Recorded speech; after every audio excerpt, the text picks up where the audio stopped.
하나님께서 함께 하시고 이 시간 우리와 함께 하시며 또 우리로 이곳에 하나님 앞에 나올 수 있도록 인도해 주심을 감사합니다. 귀한 말씀 앞에 우리가 모였사오니 하나님께서 함께 하시고 주님께서 우리에게 말씀하실 때 우리의 마음과 생각을 주관하셔서 하나님 보시기에 아름다운 귀한 시간 되도록 축복하시고 주의 말씀이 우리의 마음을 터치하여 우리가 주님을 만나는 귀한 시간 되도록 축복하여 주시옵소서. 주님께 시종 일관을 맡깁니다. 받으시며 영광 삼아 주시옵소서. 함께 하심을 감사드리며 우리를 권하신 예수님 이름으로 감사하며 기도드리옵나이다. 아멘. 오늘은 그 지혜자의 마음이라는 제목, 그리고 또 오늘부터 3달 정도 같이 마음과 신앙이라는 그런 주제를 놓고 같이 말씀을 나누려고 해요. 특별히 오늘 잠언 28장 26절에 있는 말씀을 보며 다른 말씀들과 함께 연결해서 지혜자의 마음은 어떤 마음을 갖는지, 또 하나님께서 우리의 마음을 통해서 어떻게 우리를 인도하시는지에 대해서 좀 말씀을 통해서 알아보려고 합니다. 여러분 서핑 타본 적 있으세요? 아무도 없죠. 저도 구경만 하고 타보지는 못했습니다. 근데 이 서핑을 할 때 이 파도를 이제 보게 되고, 사람들이 그 서핑을 할 때 그 파도를 기다렸다가 그 파도를 타면서 이제 그 파도를 즐기는 것을 이제 보게 되죠. 우리가 이 근처 와이키키에서 보는 파도는 그렇게 높지가 않기 때문에 참 보기에 좋다, 재미있다, 재미있겠다라는 생각인데, 노스쇼어 쪽으로 가면은 좀 심각합니다. 거기는 파도 타는 사람들이, 서퍼들이 이제 그쪽으로 이제 모이고, 특별히 막 그 파도가 10m 이상 되는 그런 높은 곳까지 이렇게 올라갈 때, 또 그 위에 올라가서 또 이렇게 밑으로 내려오고 아주 진짜 프로페셔널들이 하는 곳입니다. 이 파도가 일 때 어떻게 일까요? 바람이 불면서 풍랑이 일면 파도가 상당히 높죠. 무섭습니다. 배를 타본 적 있으세요? 네. 배를 타봤는데, 제가 이제 제주도에 가는 길이었는데 배를 타고 갔어요. 근데 바람이 좀 불었습니다. 아주 큰 풍랑은 아니지만은 바람으로 인해서 파도가 크게 이는 것을 봤어요. 큰 배였는데 그것으로 인해서 이제 배가 막 크게 움직이고 이런 것을 했죠. 그렇지만 아주 위험한 정도는 아니었어요. 근데 바람이 불고 파도가 이렇게 넘실넘실 할 때 큰 언덕이 막 생겼다 없어졌다 이렇게 하는 정도는 봤어요. 그런 걸 보면서 아주 심각하고 심란한 정도는 아니었지만은 그런 걸 보면서 이게 높이까지 올라가면 상당히 무섭겠다라는 생각을 해본 적이 있습니다. 그리고 그 파도에 대해 생각을 하는데, 이 파도를 이야기하는 이유가 우리의 마음이, 우리의 삶이 파도와 같다는 거죠. 파도와 같다는 거예요. 잦을 날 없죠. 파도는 잔잔한 파도부터 아주 센 파도에 이르기까지 계속해서 쉼 없이 밀려오고 밀려갑니다. 우리 인생이 그렇죠. 우리 인생이 우리 바깥에 있는 어떤 환경과 처지에 따라서 큰 파도가 밀려오기도 하고, 그리고 그 파도가 잔잔할 때도 있어요. 그런데 이 파도가 우리의 마음이라고 하면, 이 파도가 우리의 인생이라고 하면은 우리의 마음은 그 파도를 타는 설퍼에 가깝다는 거죠. 그래서 파도라고 하는 인생 속에서 우리의 인생이 서 있다고 하면은 우리는 그곳에서 살아남기 위해서는, 그리고 또 그곳에서 살아가기 위해서는 파도 타는 것을 배워야죠. 근데 이 파도도, 서퍼도 잘못 그 파도를 타게 되면은 이게 막 올라갔다 밑으로 탁 꽂을 때가 있는데, 서퍼 아니더라도 그 엑스퍼트가 아니더라도 그 바깥에서 이제 파도가 올라오면은 이렇게 점프를 하죠. 그래서 올라갔다 내려갔다 이런 것도 이렇게 놀기도 하는데 그걸 이제 부기보드에 이렇게 놓고서 타고서 올라갔다 내려갔다 올라갔다 내려갔다. 근데 가끔 가다가 이 파도가 올라갔다가 툭 떨어질 때가 있어요. 그러면은 그 부기보드를 타고 있다가도 뚝 떨어져 갖고 여기가 나가고 그런데요. 그래서 이렇게 나가고 팔도 부러지고 이런 사람들도 있었습니다. 위험하죠. 어떻게 보면 상당히 위험해요.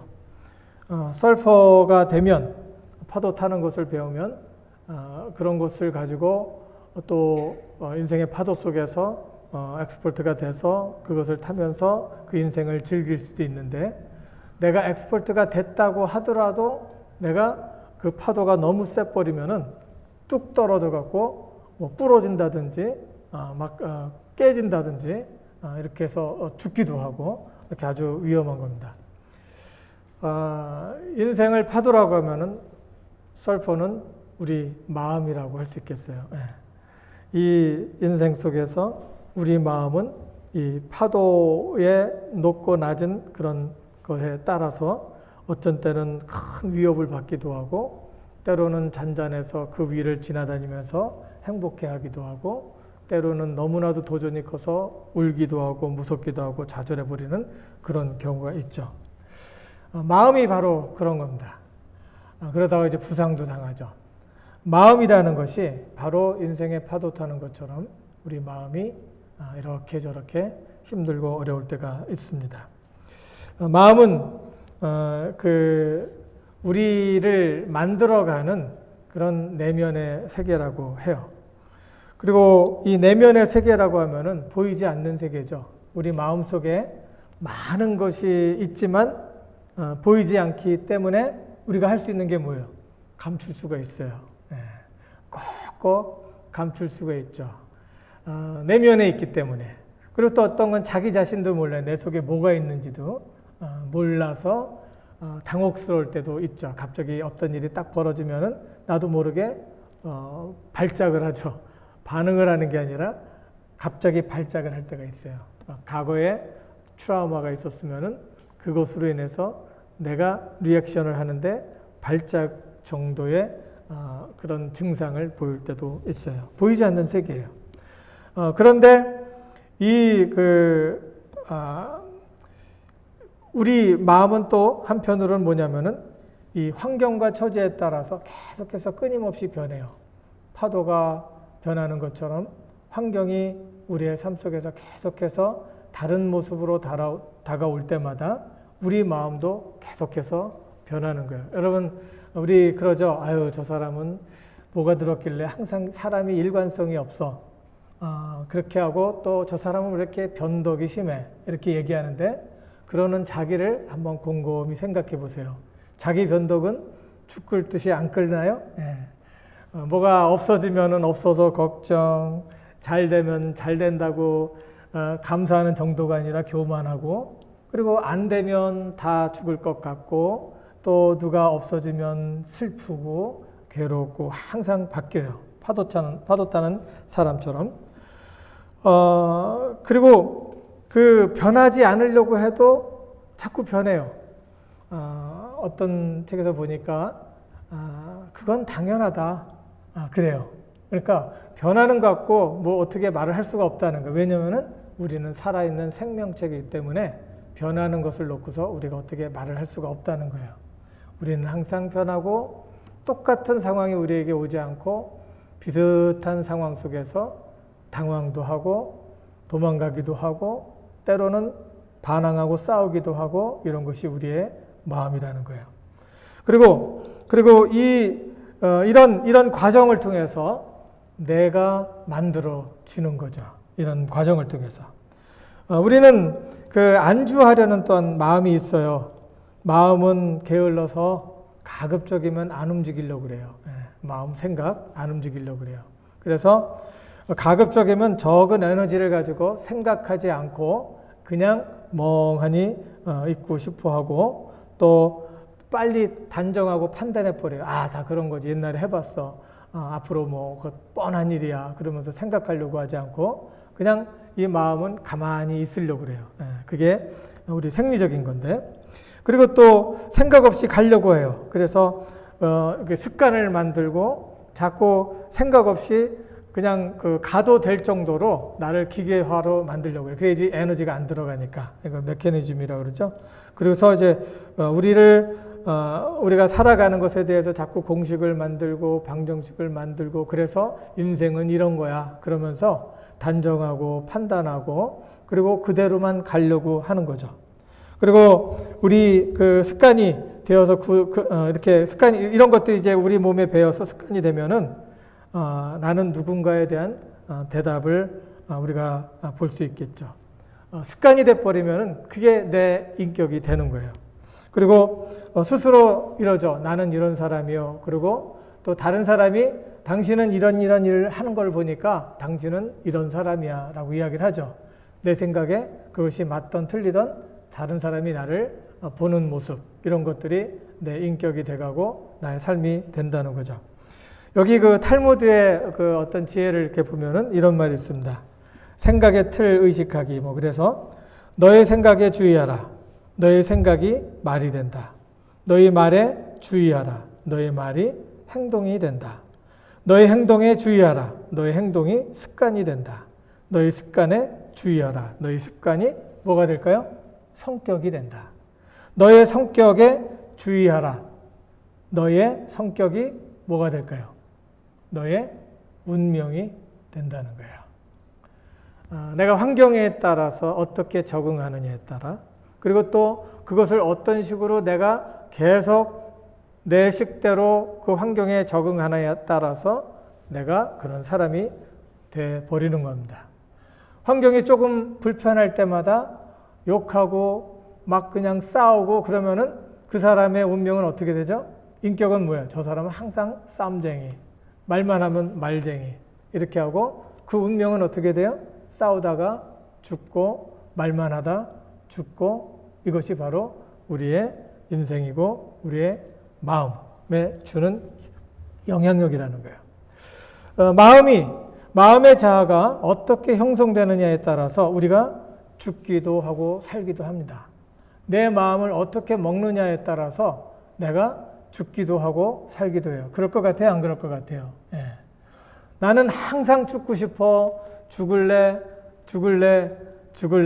하다가 진짜 죽을 상황이 되면 아이고 깜짝아 죽기 싫어요 이렇게 하면서도 지금까지 한 말 때문에 아이고 깜짝아 내가 죽고 싶지 않아요 하는 그 말을 하더라도 이 사람은 죽게 돼요. 예. 계속해서 그 길로 왔고 그렇게 살아왔고 그렇게 사람들도 보고 자기도 그렇게 보고 자기가 그 길을 가고 있기 때문에 이 사람은 죽는 거예요.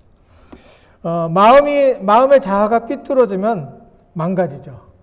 내 마음이 계속해서 어떤 상황에 대해서 삐뚤게 자꾸 보기 시작하면은 내 마음이 망가지게 되고 모든 상황이 비관스럽고 모든 상황이 힘들고 어려워지는 거예요. 고생하면서 유리하면서 살다가 영원히 사람들과의 관계는 다 끊겨지고 단절이라고 그러죠. 단절되고 나 혼자 외롭게 사는 거예요. 성질대로 살면 이렇게 된다는 거예요. 자기 성질대로 표현하고 말하고 행동하고 이렇게 살면 이제 단절되게 되고 외롭게 산다는 거예요. 우리 어머님 그리고 또 나이 이제 많이 드시고 많은 경험을 하신 분들은 자녀들을 보면서 쯧쯧쯧 하는 이유가 뭡니까?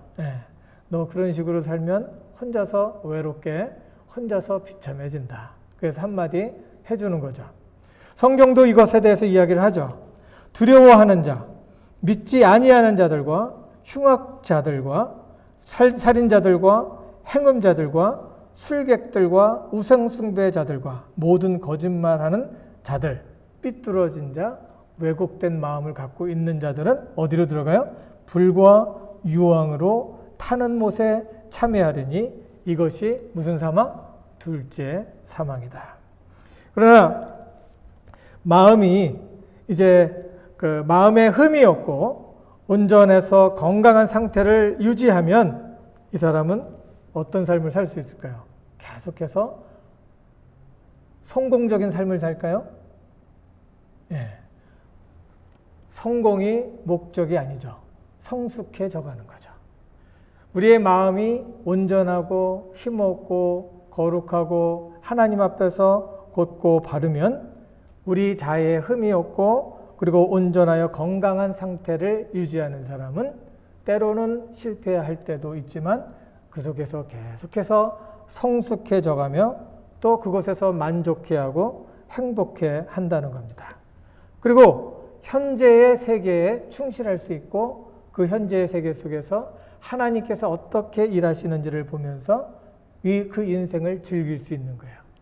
서퍼가 그 험난한 파도 속에서 땀 뻘뻘 흘리면서 혼자서 그것을 갖다가 그 무서운 파도를 갖다가 다른 사람은 무서워하는데 자기는 그 사이로 막 지나다니면서 운동을 하고 재미를 보는 것처럼 그 험난한 그 인생의 과정 속에서 힘들고 무섭고 피곤하고 지치고 두렵고 공경 속에서 절망 속에서도 이 하나님과 함께 파도를 타면서 그 환경을 타면서 하나님과 함께 이렇게 재미있게 누리면서 간다는 거죠.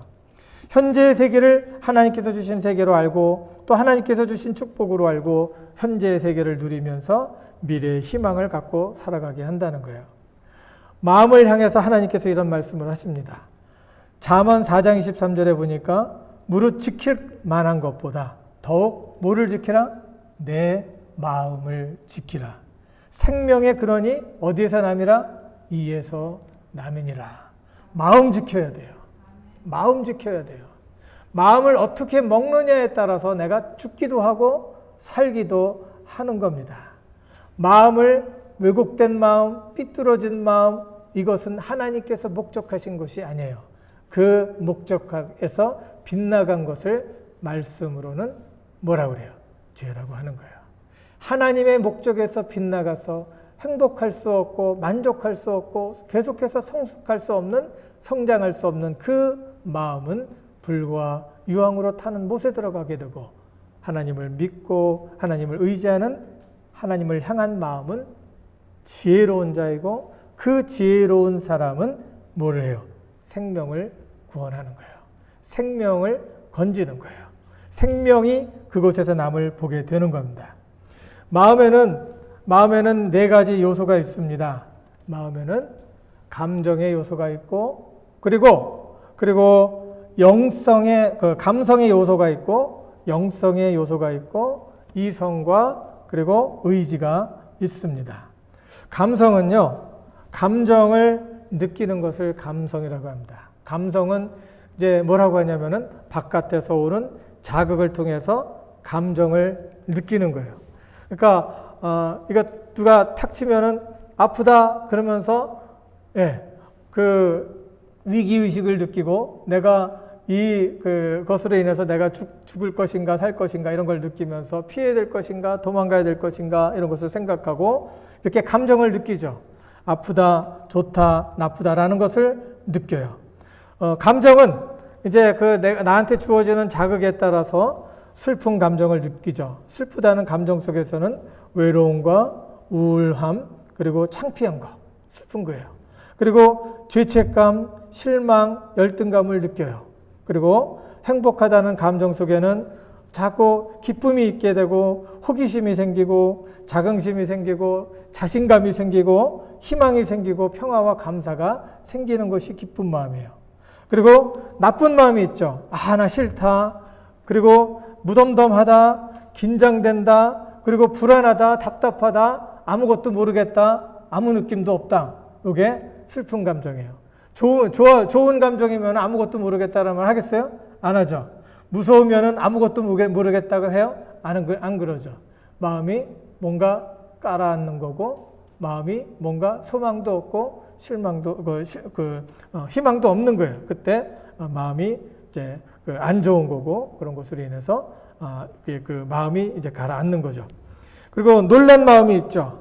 놀란 마음에는 당황스럽기도 하고 환멸을 느끼기도 하고 혼란스럽기도 하고 두렵고 무서울 때가 있어요. 이런 마음들. 그리고 또 화가 나는 마음 이런 것들이 있죠. 화날 때 어떻게 해요? 상당히 수치스러울 때 화가 나고 또 실망스러울 때 또 화도 나고 못 참겠을 때 화가 나고 비참하고 무시당했을 때 화가 나고 비난을 하게 되죠. 이런 것들이 우리의 어떤 바깥에서 오는 자극을 통해서 우리가 느끼는 거예요. 이런 것들은 어떻게 돼요? 왜 이런 것을 느낄까요? 왜 이런 것들을 느낄까요? 내가 살아야 되니까. 이 몸이 살기 위해서 무섭다, 좋다. 무서우면 어떻게 해요? 도망가죠? 좋으면 가까이 가죠? 그리고 행복하다 그러면은 더 가까이 가고, 그리고 자기를 다 이렇게 내놓는 거예요. 웃기도 하고, 그런데 또 긴장이 되면은 싫으면은 또 도망가는 거예요. 자기가 어떤 자극을 통해서 내가 도전을 받고 내가 궁지에 몰리지 않고 살아남기 위해서 이런 반응을 하는 겁니다. 이런 반응을 할 때, 나는 너무 슬퍼하면 안 돼. 그러면서 딱 이렇게 슬픔을 절제하고, 나는 무서우면 안 돼. 나는 무서워서는 안 돼. 이렇게 얘기하면서 무서운 감정을 부인하고, 그리고 또 내가 사랑하는데 이렇게까지 사랑할 필요가 있어. 그러면서 자꾸 이렇게 이런 것들을 절제하면은 사람이 이상해져요. 감정은 우리가 느끼는 거고, 이 감정은 주신 것을 그대로 느끼면서 어떻게 해요? 이 감정은 이것을 느끼면서 인정을 해야 돼요. 내가 지금 아프구나, 내가 지금 슬프구나, 내가 기쁘구나, 내가 화가 났구나, 이런 것을 인정하면서 내가 느끼면서 내 마음속, 내면에 있는 내 마음속에서 이런 것들을 느끼면서 내가 할 일을 찾는 거예요. 또 우리에게 어떤 것을 느끼게 하고 새로운 것을 발견하게 하는 것은 뭐냐면 영성이에요. 영성. 하나님은 이 영성을 통해서 우리와 통화를 해요. 소통을 하는 거예요. 하나님의 존재를 직감을 통해서 느끼고, 그리고 외부에서 오는 체험을 통해서 우리가 반응을 하는 겁니다. 하나님을 알아보는 영성이 우리 마음에 있는데, 로마서 1장 19절 20절에 보면은 이런 말씀이 있죠. 이는 하나님을 알만한 것이 저희 속에 보임이라. 하나님께서 이를 저희에게 보이셨느니라.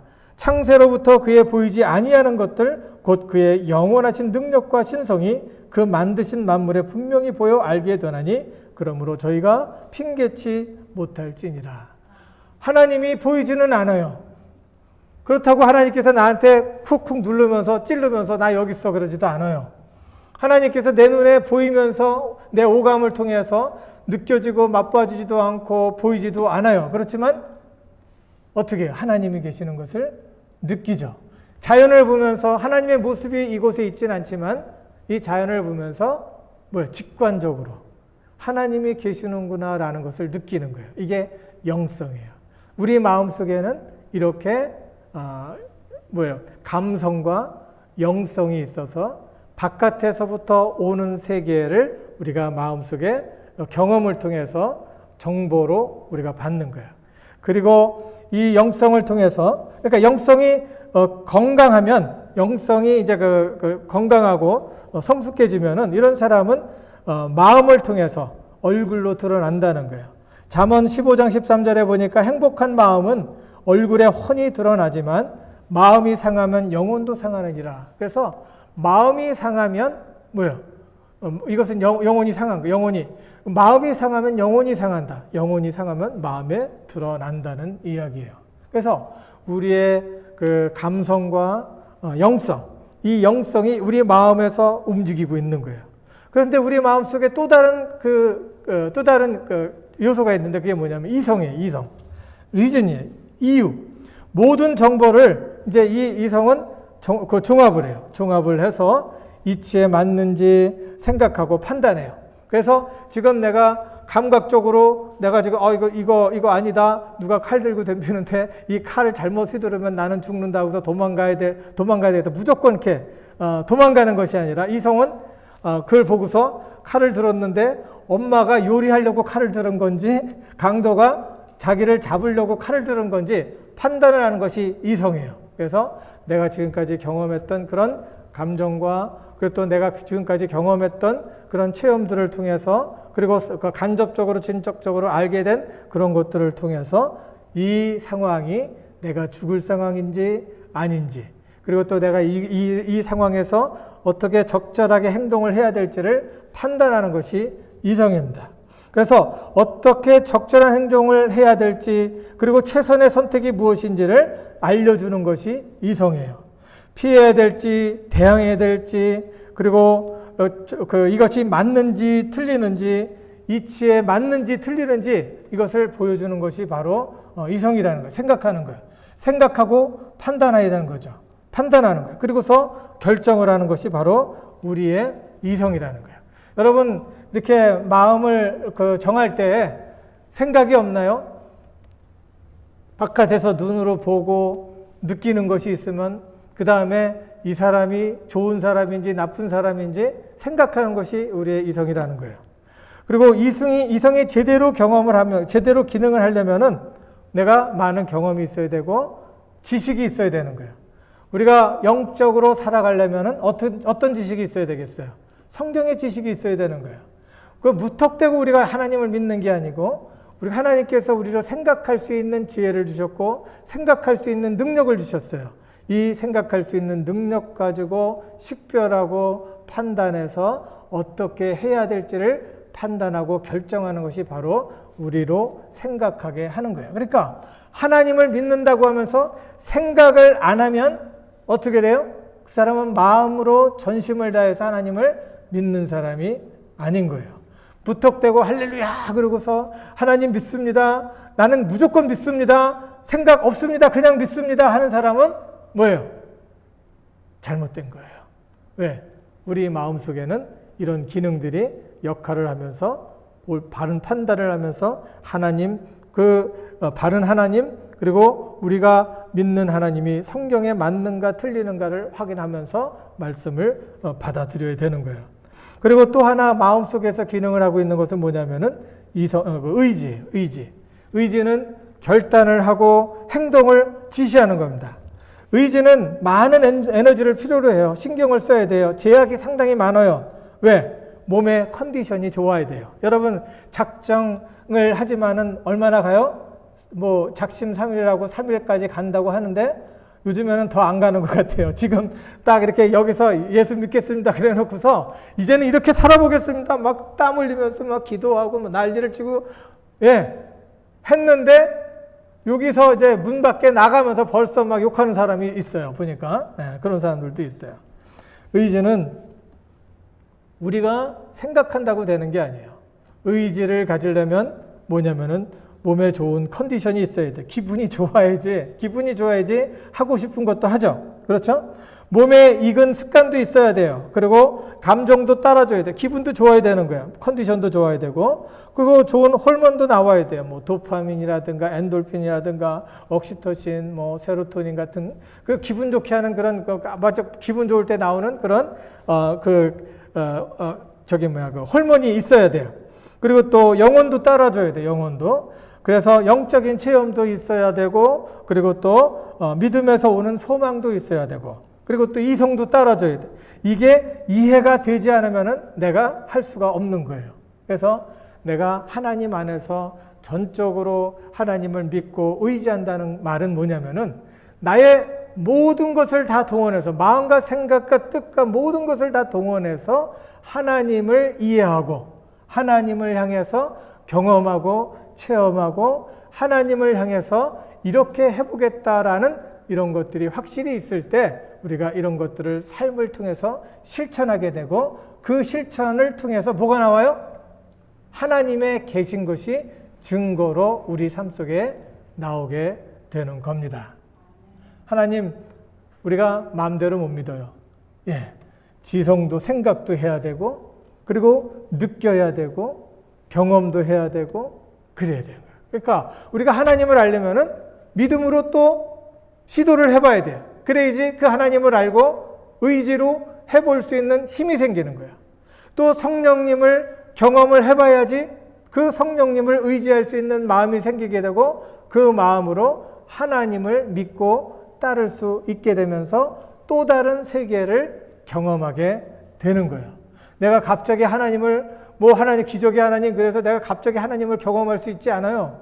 이런 것들을 다 동원하면서 마음과 생각과 뜻과 정성을 다해서 하나님 앞에 갈 때 하나님이 계시다라는 증거를 얻는 겁니다.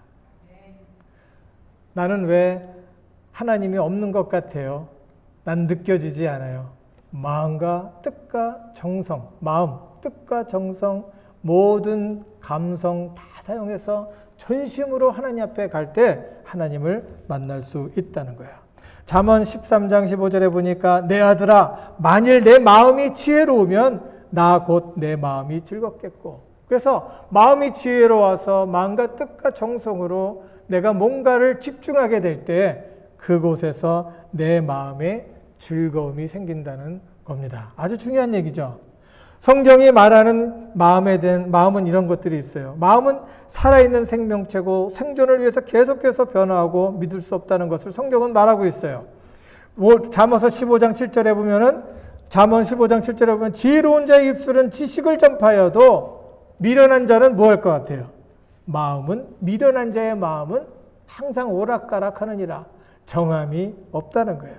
그리고 야고보서 1장 8절에 보니까 두 마음을 품어 모든 일에 정함이 없는 자들다. 그래서 마음이 항상 바뀌면서 이거 해볼까 저거 해볼까 하면 되는 게 하나도 없고 그런 사람은 하나님을 만날 수가 없다는 거예요.